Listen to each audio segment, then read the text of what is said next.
प्रदेश के पूर्व मुख्यमंत्री दिग्विजय सिंह ने आरोप लगाए हैं कि मध्य प्रदेश की शिवराज सरकार लगातार भ्रष्टाचार में व्यस्त है।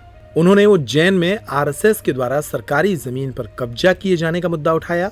महाकाल के नाम पर पैसे को ट्रस्ट के हवाले किए जाने का मुद्दा भी उठाया। ट्रस्ट के पैसों से आरएसएस के नाम पर भंडारे हो रहे हैं। भोले बाबा की जगह मोहन भागवत का नाम हो रहा है। कमलनाथ ने एक सभा के दौरान कई गंभीर सवाल उठाए। उन्होंने कांग्रेसियों से भी कहा कि वे आपस में लड़े मत। प्रदेश में कांग्रेस की सरकार बनने जा रही है। उन्होंने कहा कि प्रदेश में कांग्रेस की सरकार बनते ही प्रदेश में हुए घोटालों की जांच कराई जाएगी। सतपुड़ा भवन में लगी आग की फाइलें भी खोली जाएंगी। सुनिए दिग्विजय सिंह ने सभा में क्या कहा। अब भोले बाबा तो भस्म से ही खुश हो जाते हैं, उनको ना चांदी चाहिए ना सोना। लेकिन जो लोग सरकार में बैठे उनको तो सोना चाहिए। लक्ष्मण पीछे। भाजपा के लोगों को तो चाहिए, संघियों को तो पैसा सोना चाहिए। तो क्या हुआ, जब पट बंद हो जाते हैं रात को, वहां कोई प्रवेश नहीं कर सकता। पुजारी के पास चाबी रहती है। एक दिन पुजारी ने जब पट खोले तो दो लोग वहां पीतल पर सोने का पॉलिश कर रहे थे। पीतल पर सोने का पॉलिश कर रहे थे। अरे भाई, ये तो सोना था तो उस पर पॉलिश किस बात का कर रहे थे? और ये अंदर कैसे घुसे? बात यही है कि पीतल लगाया, सोना बताया, और 125 करोड़ का सोना किसके पास गया? ये महाकाल के मंदिर में तो नहीं आया, पुजारियों को तो नहीं मिला, लेकिन किसके पास गया इसकी जांच होना चाहिए कि नहीं होना चाहिए? होना चाहिए। महाकाल में भी हमारे भोले बाबा को धोखा, केदारनाथ के भोले बाबा को धोखा, और तो और भगवान श्री राम के मंदिर में जमीन में भी धोखा। आपको मालूम है, भव्य मंदिर बनाएंगे, पहले पैसा इकट्ठा किया हजारों करोड़, उसका आज तक कोई हिसाब नहीं दिया।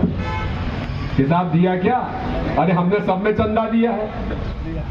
जब राम रथ यात्रा निकली थी हमने चंदा दिया था। और अब राम मंदिर में मामू ने दिया 1 लाख, मैंने दिया 1,11,000। लेकिन हमारे मंदिर के दान का क्या उपयोग हुआ? जमीन खरीद में क्या घपला हुआ?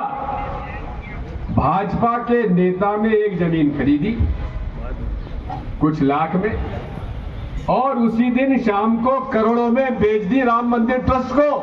तक 15 बार सरकारी कार्यालयों में, दफ्तरों में आग लग चुकी है। 15 बार। और अनेक बार ऐसा होता है, चुनाव आने वाले हैं और सतपुड़ा में आग लग जाती है। जांच होती है तो बताते हैं कि साहब एयर कंडीशनर में शॉर्ट सर्किट हो गया। अब एयर कंडीशनर को तो सजा मिल नहीं सकती, बिजली विभाग को तो, लेकिन जिनकी रखवाली करने की जवाबदारी उनको तो प्रताड़ित करो। बात यही है, प्रमाण समाप्त करने की योजना है, क्योंकि जब फाइल ही नहीं मिलेगी तो जांच क्या करोगे कमलनाथ जी? ये इनका लक्ष्य है। लेकिन फूलो मत। कमलनाथ जी एक बहुत ही अनुभवी व्यक्ति हैं। वो 100 फुट जमीन के अंदर से भी प्रमाण निकालना आएंगे और हम लोग सब लगेंगे। आती है तो बिजली महंगी हो जाती है। जब वसूली हो जाती है तब कहता है लाडली बहना, मैं तेरे खाते में 1,000 रुपये डलवा दूंगा।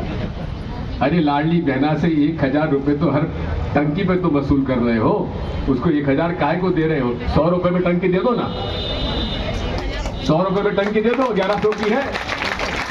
लेकिन फॉर्म भरवाएंगे उसमें भी भ्रष्टाचार। फॉर्म भी भरे गए तो 1,000, 1,500, 2,000 भाजपा के दलालों ने लिए। और फॉर्म की हालत यह है कि इंटरनेट डालो तो आप कनेक्टिविटी नहीं है, OTP नहीं आ रही है, भटकते फिरो। तो कमलनाथ जी ने कह दिया हम, और ये योजना भी चुराई हुई है।